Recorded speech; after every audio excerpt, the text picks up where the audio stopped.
Welcome to Next to Madison, a podcast to help you live your best life.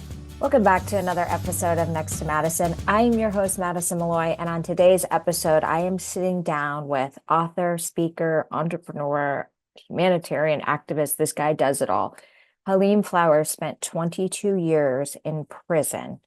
He was convicted to 40 years to life for a crime he did not commit, a crime that his friend committed that he was not there, and how he used his mind and the power of the streets to continue to persevere and have the strength to keep going, but to have the power of the mind to know no matter what the circumstances throw at you, you will become what you were determined to become.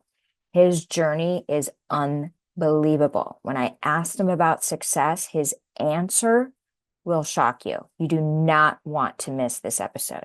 And if you are listening to this and you are scared of if you have fears of failure, or fears of what people think of you, or fears of success, or fears, these are rational fears that are the biggest things that hold us back. You need to pay attention to what he says about fear. It is an unbelievable story of perseverance and the human spirit to get you through the unthinkable. I hope you enjoy. We will be right back with our guest, Halim Flowers, on this episode of Next to Madison. It's your host, Madison Malloy, and I have exciting news. My new product is now available on Amazon called Color Your Way to Abundance, a 21-day manifestation guide for wealth, health, and love. This unique coloring journal will help you manifest by coloring in the affirmations while you continue to repeat them. This will help activate these affirmations so they become a reality. Grab your copy today and relax, color, and start manifesting. All right, we are back with my amazing, inspirational guest. We've got Halim Flowers with us. He is an author, he is an artist, he is a creative, he is a humanitarian. He does it all, and he's got an unbelievable story of perseverance and faith and fighting for what's right. So Halim, welcome to the show. How are you? I'm blessed. I'm so happy to have you here. So tell us, because I was, you such a heartbreaking story. So I want you to just tell us about yourself, starting on the right before you kind of ended up going to prison. Well, I guess at the age of 45, now those first 16 years of my life kind of seem small, but born in Washington, D.C., the world made me Black. I didn't come up with that identity construct, but you deal with the way the world sees you. Growing up in the nation's capital, being a Black boy, I feel like my siblings were rap and crack cocaine. I think two prominent aspects to the American experience at that time. And the third thing I would add is like Reaganomics, being born in 1980, coming up as a kid, trickle down economics, not in the community where it trickled down, but just so much Madison Avenue advertisement of wealth and affluence and commerce and trade. And then you had interject crack cocaine in communities that were starving. And so you have this product that presents an opportunity for people to engage in self-enterprise. And so I'm a child of self-enterprise, and I'm a child of hip hop rap music. Those are like not a child, those are like my siblings. And so, so I grew up with people, children, communities that engaged in self-enterprise, engaged in gun violence, mass incarceration, but also this beautiful thing called rap hip hop, whereas though we were just, I had no understanding like the poets of Greece and Greek, and Roman times, and how prominent poetry has always been in the human experience. But this thing, this rap hip hop which wasn't accepted as a, recognized formal form of art. But it's what I grew up with, and it gave me this relationship with experience the world and regurgitating what I feel through words that have rhythm and meaning, and storytelling, and selling product, crack cocaine. So that was me. But I also was academically gifted. I often mention that, like when I was 11, I took my pre-SATs, tested like highest, some of the highest in the country. Had the opportunity Wow. to take courses at Howard University the summer of 1992. So I've always been a nerd, geeky, nerdy, cerebral, academic type of guy. And but I grew up in what we know as to be the hood. So I got Yeah. the best of both worlds, book smarts and street smarts. So were you raised by a single mother? No, No. no. That's So often that's often a narrative. It's like single mom, go to prison, learn how to read, become Muslim in prison. So, yeah. like my mom, my dad were married, kind of like lost my dad's presence in my life due to his addiction to crack cocaine. And that's kind of like when my life lost the balance. But both parents, born Muslim, then go to jail and become Muslim, and go to jail and learn how to read. So people always like, you go to jail and become Muslim. You had a single mom. Like, no, I come from a good family. I Yeah. just wanted to sell crack because we were poor. And once my dad went through his addiction, like I saw my mom like just struggling, and so and I always just had this desire to do for myself. And Mm-hmm. so even to this day, like I've never had a job. I've Yeah. always like created my own wealth. And so because I'm good with people. And Yeah. so yeah. So you're selling at age 12, you Hmm. are extremely gifted. Hmm. You are taking classes at Howard University, Yeah. but you also are now selling crack cocaine. Hmm. Yeah. How did that start? Who introduced it Um, to you? How did you go down that path? it was everywhere. I mean, like, so you needed no formal introduction. Like, my, Okay. my dad was dealing with his addiction. I mean, it just was an open air market in the 80s. I think that one would have to like watch a documentary, to gain a sense of what it was like to wake up in inner city America in the 80s and just to see this commerce and trade taking place of this narcotic. And Who, so um who were you selling it to? Were you selling it within the community or to the yeah, outside community? in the community. I mean, I remember initially, being 12 and looking like I'm 6 because I was so small. Yeah. uh like nobody would buy from me. So because everybody knew my dad and like, man, nah, ain't you Muslim? And all this. So but I would stay up until on a graveyard shift when all the older guys went to sleep. And that's like how I started out, just like, and so I would have to stay out all night, still go to school in the morning. And I Oh my just, gosh. now I relate it. I can narrate the story in market language. So I had my competition. I did my SWOT analysis. I had to find my demographic and consumer base at the time allotted to me. And Yeah. and I had like a niche graveyard shift from midnight to 3, 4, 5 in the morning, consumer base. And then I just Oh would, my gosh. over time, by the time I was 15, I just controlled the block. I had a great share, no matter what time it was. And so, Yeah. like, but before going to prison, studying economics, finance, banking, um, and getting the language. So my life is so much about language. That's why I always mention like rap, hip hop. Yeah. And so I had the desire to build wealth, but I Yeah. didn't have the community of like I have now, art dealers, stockbrokers, venture capitalists, hedge fund, private equity. I didn't have that language, and I Right. didn't have that community. Yeah. And So so so all I had was, before we go there, I want to now go to the date of why mhm, you were what happened and why were you were sentenced to life in prison.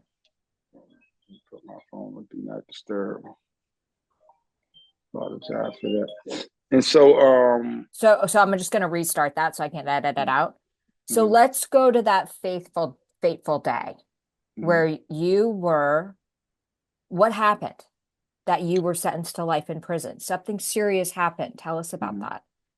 Yeah, a friend of mine went into a house, shot and killed someone. They said one witness said that I was with him when he did it, and I wasn't. And so, um, in that lifestyle that we live, it's this code of silence, right?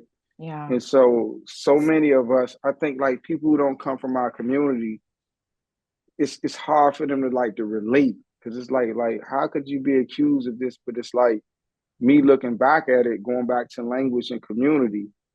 Once I put myself in the community of people engaging in drug dealing, it's people that rob drug dealers, it's people that resolve their conflicts through diplomacy, and then sometimes it's gun violence.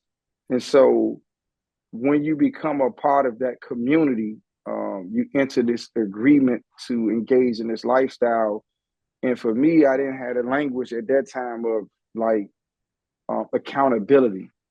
And Yeah. so, but that's the word I would use now. It's like I chose to put myself in this lifestyle to sell drugs and to engage in all of the different things that come with that lifestyle, from gun violence to gambling to drug and alcohol abuse.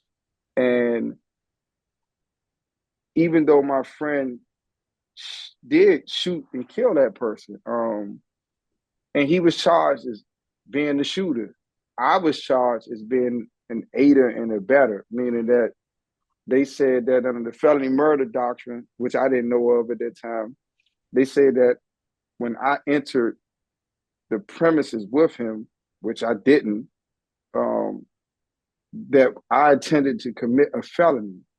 And so any murder that happens in furtherance of the felony, I am even I am equally responsible thereof because I should have had the foreseeability, right?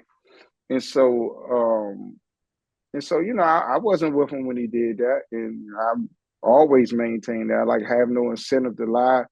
Yeah. But he had a few other cases.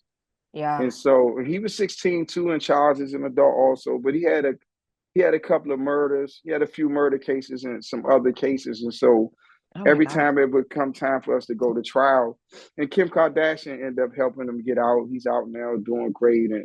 But every time it would come time for us to go to trial, it kept getting set off because he had these other cases. And so eventually they was going to have to let me go on bond, right? Because I had been locked up for almost 2 years at an adult jail. And so the prosecutor didn't want me to get out. And so they took me to trial by myself. I didn't know that everything that he was charged with evidence and that they can bring that in my trial to convict me. And so I went Oh, to trial under the accomplice liability doctrine of felony murder. Um, I looking back at that time, like I thought I had did my research to like properly defend myself, but now looking back, like during trial they had me like doped up with Thorazine because they had me in solitary confinement. oh my God. And yeah, they had me in solitary confinement during trial, and so now me looking back at it now, I was like, it's the things that were happening inside the institution were how they were handling me, keeping me in solitary confinement, putting me on Thorazine and Benadryl, the lack of like proper nutrition, sleep. It was no way that I was in a mental state to defend myself when the ramifications is the rest of my life. And so, but going back to accountability, for Oh my me, I was gosh. like, when my lawyer who's a very famous attorney now, Michelle Roberts. She ended up becoming the executive director of the NBA Players Union. But at that time, when she was a criminal defense lawyer, I think she did a phenomenal job. I just think that she was overworked because she was so good and so many people was paying her so much money that even she apologized to me and was like, like I kind of like sold you out. Like I didn't like it. I didn't intentionally sell you out, but I really didn't give you the best defense, Yeah. And so, but for me, my position was I just didn't have the language to articulate it as I'm going to articulate it now. I've always believed in the law of attraction and the secret Yeah. and karma. And so I believed, and I still believe to this day, that because some people in my family was like, you're stupid. Why would you go to jail? Why won't you just tell them what happened? I'm like, I am telling them in the sense of what happened. I was not with him. Right. So for me to say that I was with him and he did this or that, it really wouldn't be the truth. And I would only be saying it because I want to duck my accountability for selling drugs and destroying my community, other people's family, how my dad was destroyed from his drug addiction. And so when it came time to bear the consequences for the things that I have done, it just came in the form of this case. And so even as a 16-year-old child, I I may not have had the language that I have now to explain it, but it was my way of being held accountable for the things that I had done and that I had got away with, that I thought I had Right. got away with. Okay. So you kind of had this guilt conscience. So let's Yeah. fast forward now. So they put you, what were you sentenced to? 40 years plus Mm-hmm. to life. And so you're Two life 16. sentences. Two So life sentences. okay. So you didn't murder anybody. So you're 16 years old. Mm-hmm. Did they continue educating you within the prison system, or did all education stop? No, I came in during the Clinton administration, so yeah, even back then the liberals were, they called us super predators. This guy in 1995, Richard DeIlio, he did this essay titled "Super Predators," and it was about young men in America, particularly urban. So that's kind of like black and brown at that time because this is before gentrification, and so um, we were fatherless, godless, jobless, super predators who had to be incarcerated as adults, get life sentences, and or the death penalty. And so, this is something that was championed by, at that time, Senator Biden, First Lady Clinton, President Bill Clinton, and we ain't been talking about like Newt Gingrich and that whole New Deal thing. And so it was a bipartisan narrative that was, legislated and funded by the federal government through the states.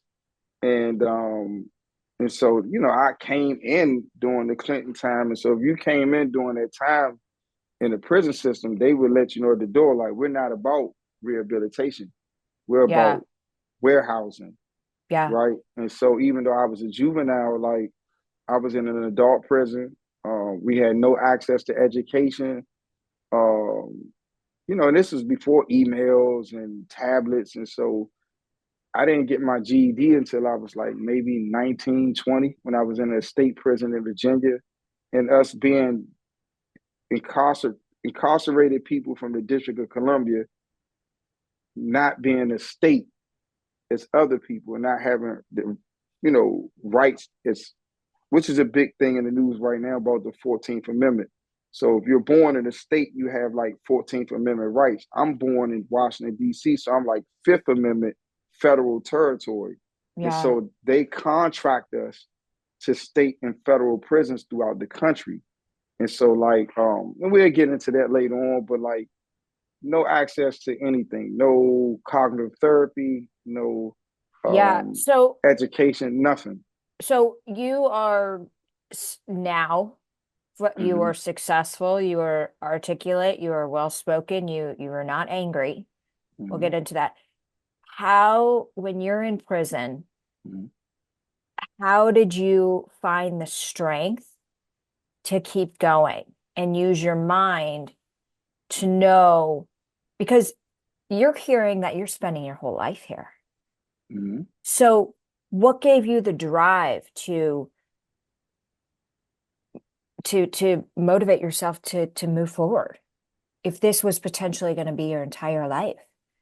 You obviously used the power of your mind and the law of attraction and your faith to know that there was something more for you out there. Yeah, successful. How I would define, because the language and the ability to define is so important, because when you understand that you have the power to define, and I would say a responsibility, then you also understand the power of self-appraisal. And so for me, I can honestly say that I've always been successful.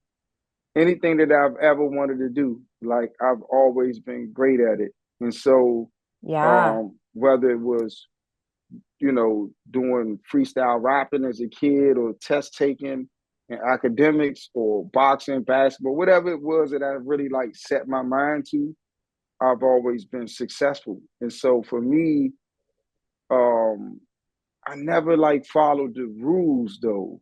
Like, I used to get my ass whooped a lot, and I realize now, because my daughter's the same way, and now I have the language that psychologists confirm that CEOs and drug dealers, they got the same personality traits.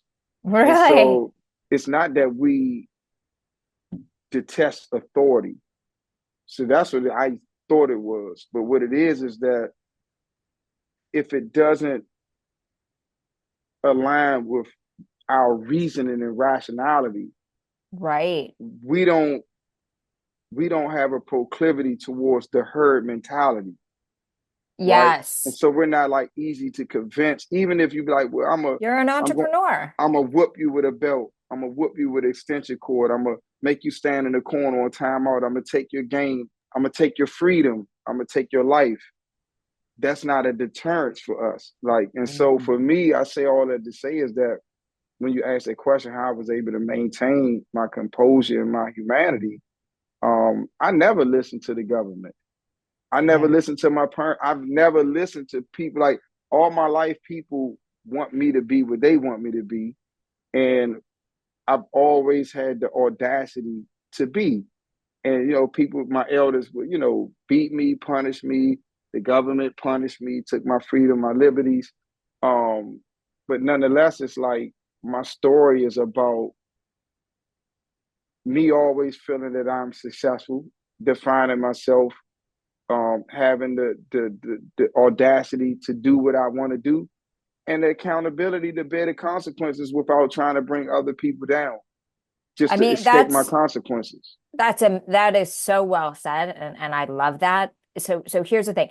So I work in this whole like mind law of attraction type thing, okay?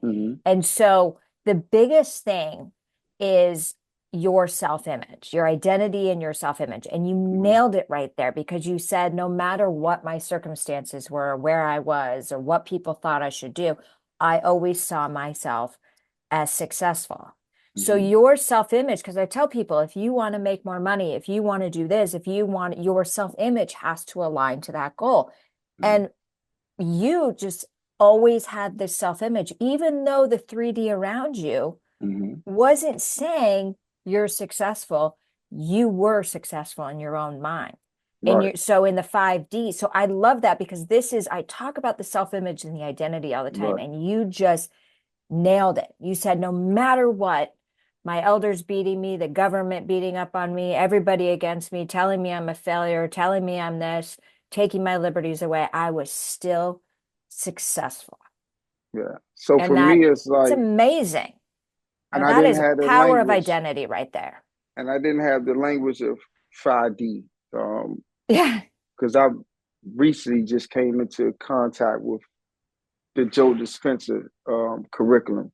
Yeah. And so like, and that's how I would explain it to someone like you now with that language. But like a podcast interview like this, I probably would start out using more formal linguistics to Yeah. express that I just don't give a fuck. Yeah, exactly. Well, With love, with unconditional love. see, here's the thing too. I'll give you another word for that. So not giving a fuck, that's a power. And what that is law of detachment.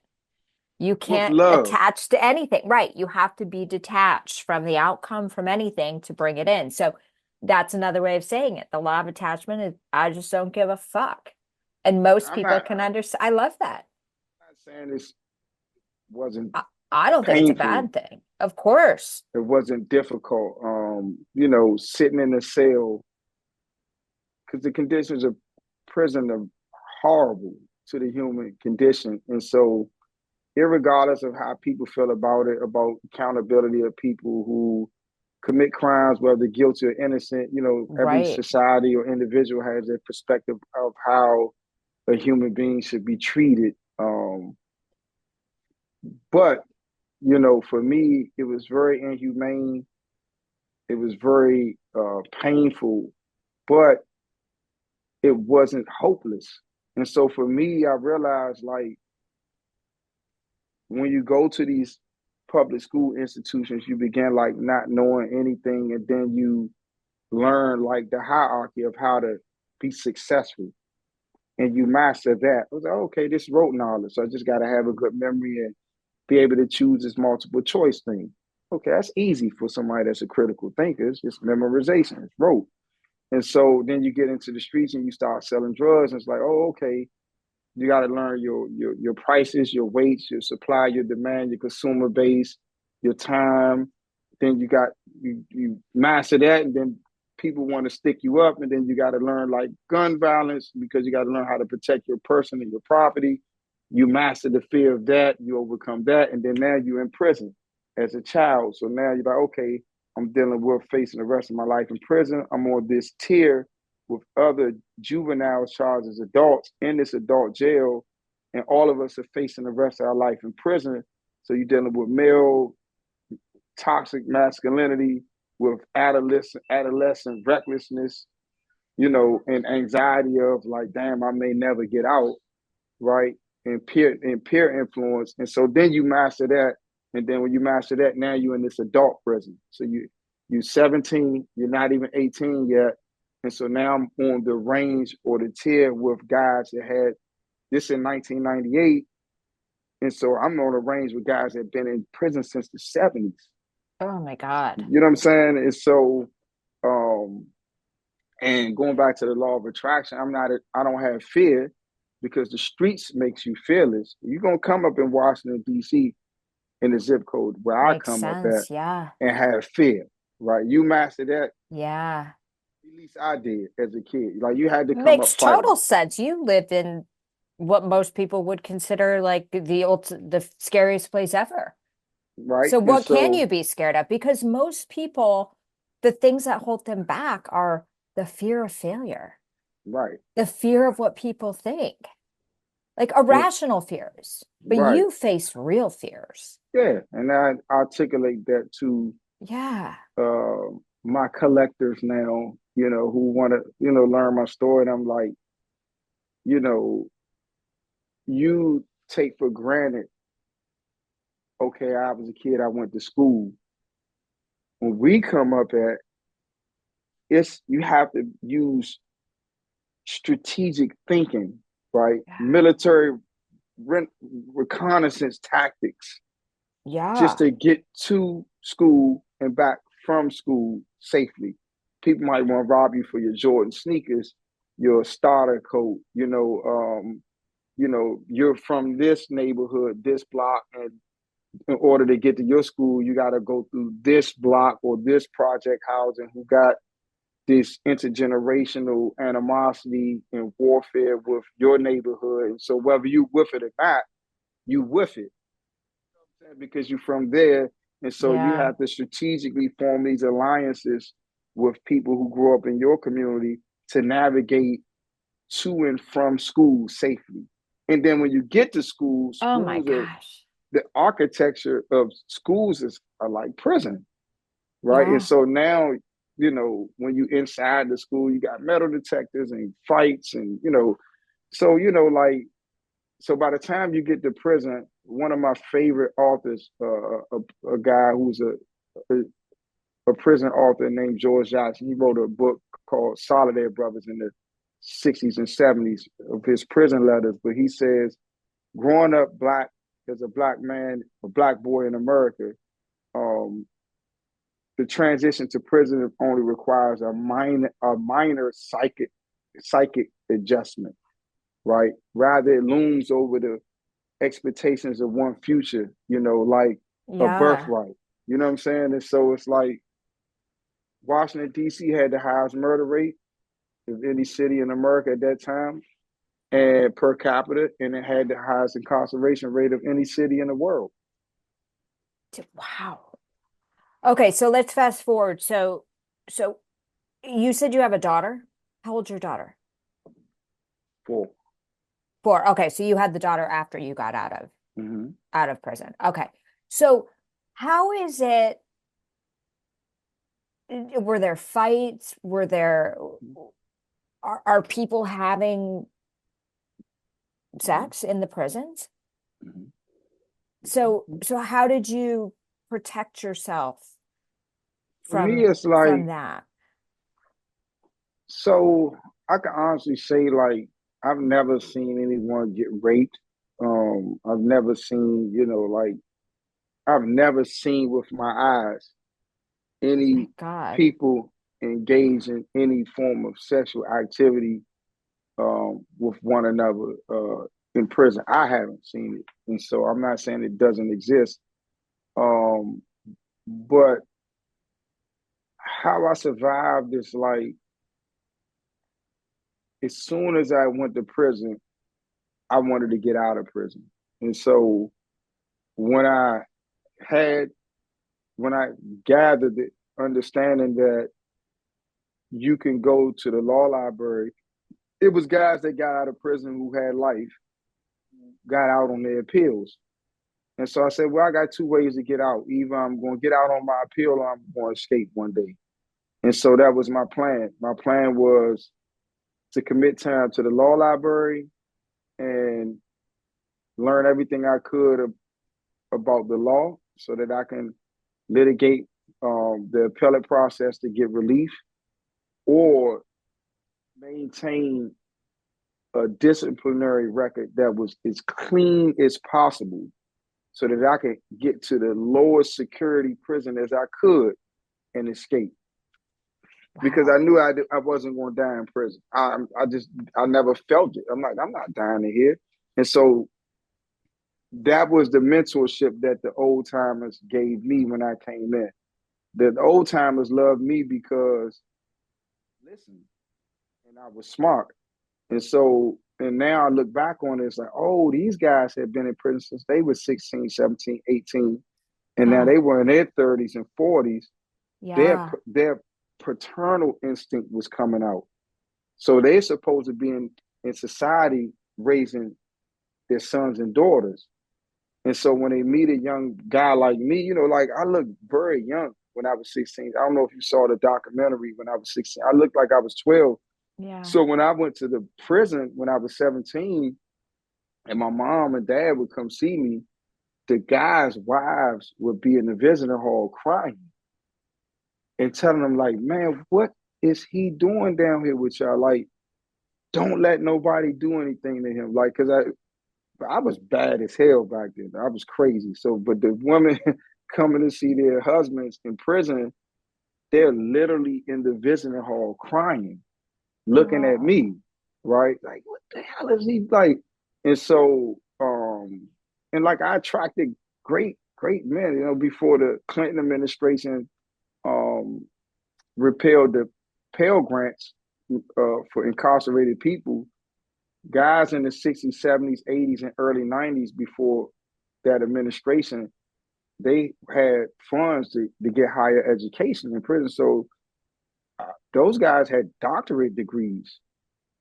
So when they met me, like they teaching me everything from economics, banking, finance, military history, and I'm like a sponge, like So Yeah. and they groomed me to be a jailhouse lawyer, because they was like, not only are you gonna have to do your appellate process to get out, but you had to protect your human rights and your civil rights, because the administration and staff, they don't operate off law and policy. And so you have to be the one for your generation. They would tell me this, like, you see how other guys your age, they want to get tattoos and play basketball and do this. They like, you have the responsibility for your generation to make sure that you all get the thing that we fought for in prison. They'd be like, we didn't get like inherit the right to have Qurans and Bibles and to celebrate these religious holidays. Like, we had to litigate under the First Amendment rights for these Wow. privileges. And so me learning the history through the law books and seeing how people fought, died, litigated for the opportunity to observe their religious beliefs in prison. Wow. It just like, it gave me a stronger desire to commit myself to the law library and to stay out of trouble, because I always knew, like, if I'm 20 years, I'm only 36. I'm not an Yeah. old man. So No. if I get clean conduct and I get to go to a low security, I'm going to keep myself in shape, because if I had to jump that fence and run for miles, I'm not dying in prison. Yeah. I wouldn't even care if I was guilty. That was just my understanding. Like, I'm not a menace to society. I'm not a super predator.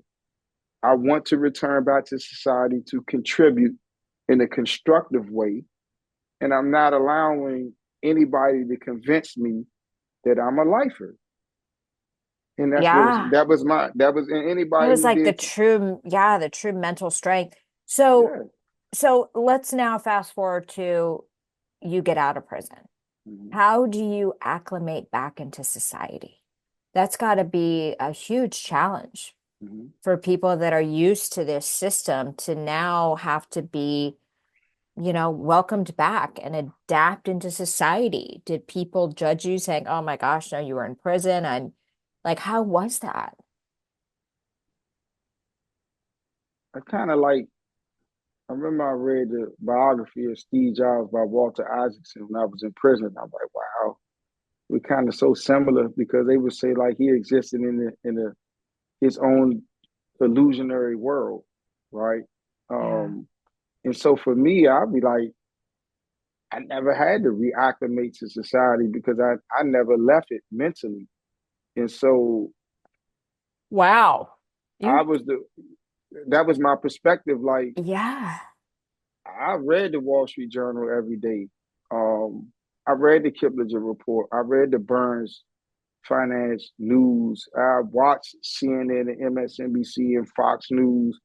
I read all the like Consumer Digest to stay up on the new technologies, and I was Oh studying my gosh. computer coding, and even though I didn't have access to the internet and social media and smartphones, I was aware of it. And so for me, my whole 22 years in prison was in preparation, not just for my to get out, but to get out and live a lifestyle that I wanted to live. And so Yeah.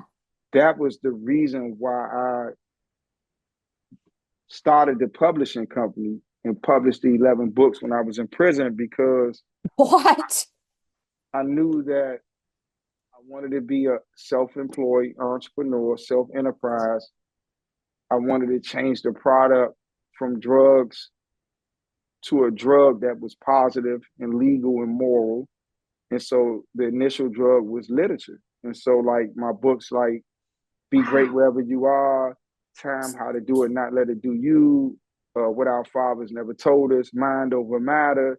Like if you go back and look at the 11 books that I wrote and published in prison, Oh my God. I just was, I understood like, oh, I don't have to sell drugs.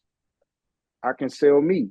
I can sell Yeah. so when I read like Think and Grow Rich and As a Man Thinketh and The Power of Now and Stillness Speaks and The Secret and The New Earth and The Teachings of Thich Nhat Hanh, I'm like, oh, okay, it's no Eckhart Tolle in the hood, right? I have a demographic of 50 million African Americans, and not just limited it to like race or ethnicity, but Right. I'm like, there's no Deepak Chopra, there's no Eckhart Tolle, there's no James Allen in this time that I know of who has lived my experience and that can regurgitate this understanding in a linguistic that people from my demographic can understand it, right?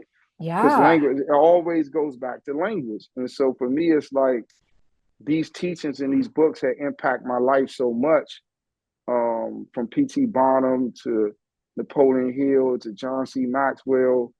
I just was like, okay, I'm just gonna start my publishing company and just put it in our linguistics for me to for people who cannot have the academic abilities and reasoning skills that I may have, or have it but just don't understand the linguistics of a Right. Napoleon Hill, and they don't care about the Gilded Age of J.P. Morgan and Andrew Carnegie, and So I'm gonna take it and put it in our time, our language, Yeah. and to put it in that way in a product form of storytelling, and that's what I did. And so Unbelievable. once I got out, people was telling me, oh, you can do what you do on the side, but you're gonna have to get a job. And I remember telling the staff and everybody, I was like, why would I listen to you all? They be like, what you mean? I was like, 7 out of 10 people,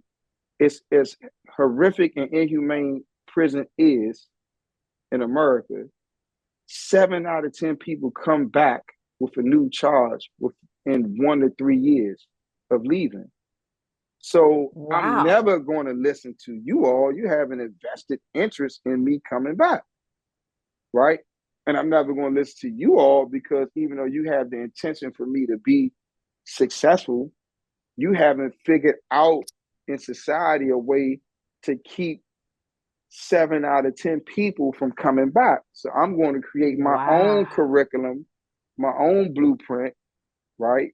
I'm going to write it while I'm in prison so that the people won't say like, oh, you can say that now because you're out and successful. Like, no, no, no, no. I wrote the 11 books in prison.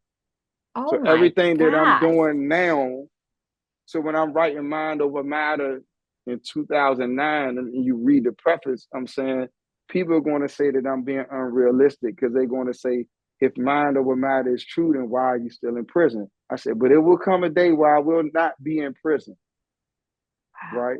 And everything that I'm going to say in this book, you're going to see it applied in my life. So how did your faith in God get you through? For me, it's like I had to learn the language of God in a way in which I understood it. So you have like, I grew up this side of the family Muslim, this side Christian. In between, you got people that's like Pan-African. My aunt, she was like kind of like into Buddhism. So like, you go there, the Nam De Ram, she used to do all these different chants and affirmations. And so, Yeah. but for me, it was like,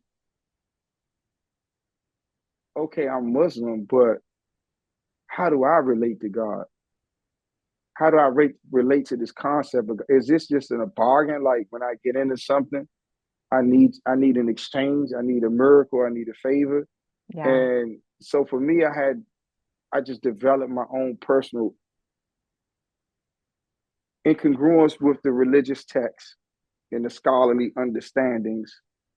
I developed a personal relationship with God through the language that I curated to understand the concept of God in relation to myself, and in a way in which that I could live in a way that I'm not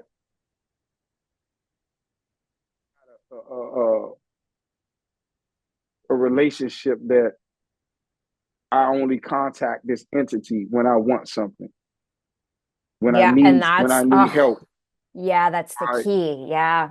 It's like what really is God, and how I would articulate it now. Like God is the original artist. He's the original creative director. The trees, the mountains, all of these things are sculptures, and it's like he allowed me to experience this canvas. And the only thing I need, like, I realize like the power is in me. So I don't need to go to God and ask him to help me. Like, no, he already gave it to me. I just have to manifest it. That's well said. Yeah. So that's how that helped me in Yeah. prison. Now, you know what I'm saying? It's like, I mean, your mind has always been, no matter what, has been very strong, has been very healthy. I'm You not know, looking for God to save me. right. You know that he's already saved you. I'm just enjoying the canvas. I love that because I really have not, it's like God is our creator of everything, but I've never heard it put like he created, like we're on a canvas and now you're experiencing the canvas. Yeah. As an artist, you can look and get lost in these paintings and just imagine yourself there. And I that's a great analogy. So before we wrap up, you've written the 11 books. You're now speaking, you're now an artist, you're now a poet. Where can people, well, first, before we wrap up though, you said you have worked with Kim Kardashian and Kanye West. How was that and what were they doing for you? I got out March 2019. I went in prison January 1997. Got out March 21st, 2019. Was blessed to leverage some contacts that I made with local universities before I got out. They brought me back from the federal institution in California, brought me back to the local DC jail to prepare for my resentencing hearing. We had got the juvenile life law changed. That's how I was able to get out. And doing the public speaking at the universities, Georgetown, American University, GW, my professor who taught the Georgetown class inside of DC jail, Mark Howard, he had an opportunity to meet Kim. Okay. Kim Kardashian, she wanted to do a story about people that were currently incarcerated for her documentary, The Justice Project. So my professor, he told her about my childhood friend, Mama Lou Stewart, who was still incarcerated, but was back in the DC jail for resentencing. She learned about him. She wanted to learn story through learn about his story. She learned about me. She wanted to be like, oh, I know like he's still in, but I want to meet him. And so like we went into jail together, did a talk, her and I, Mark Howard, my other friend Kareem McCraney.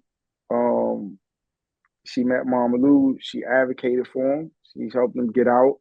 Once he got out, she invited us to go to the Sunday service at the Howard Homecoming to meet her husband at that time, Kanye West. Kanye just was like, he met us, we talked, had a great talk, and he, gave us the platform to share our story inside of the Sunday service.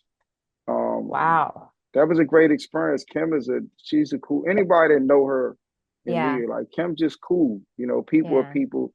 We put the stardom on people. She's a cool person, a human being, trying to do the best that she can in her own unique language and way to help others.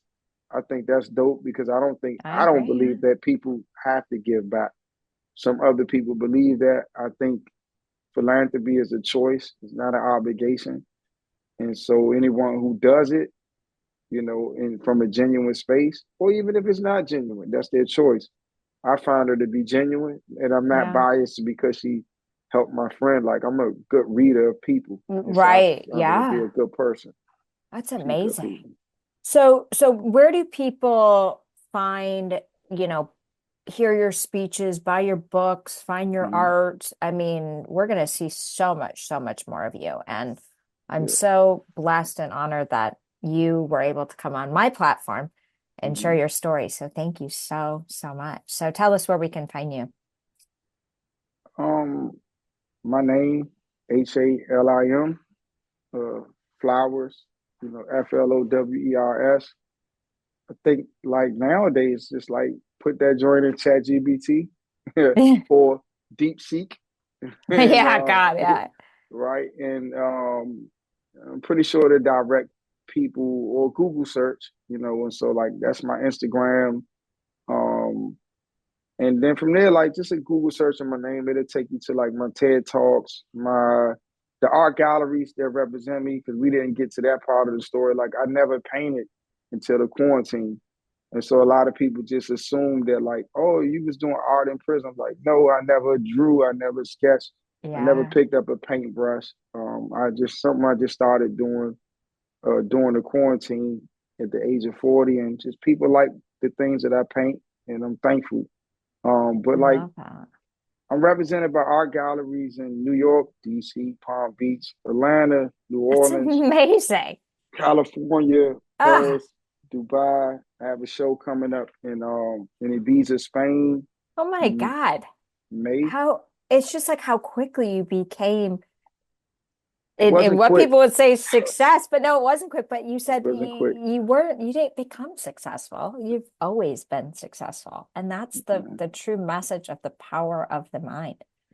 Yeah. You are an amazing human. So you guys go check out his stuff, do the research, go to one of his galleries in the major cities and check that out for sure. So thank you so much, Halim, for coming on the show and sharing your inspirational, amazing, motivating story. We talk a lot about fear and all the fears that hold people back, but you are a fearless, inspirational warrior. So I commend you, and you're a gift. You for having me. You're a gift. Thank you so much. And thank you to everybody who's listening, wherever you may be. We'll see you next time to find out who's next. Hey, your host here, Madison Malloy. Please make sure to subscribe to the show on all podcast platforms, and please rate and review us on iTunes and Spotify. Also, if you have any questions or comments, you can email us at contact@nexttomadison.com. I thank you again for listening. Bye.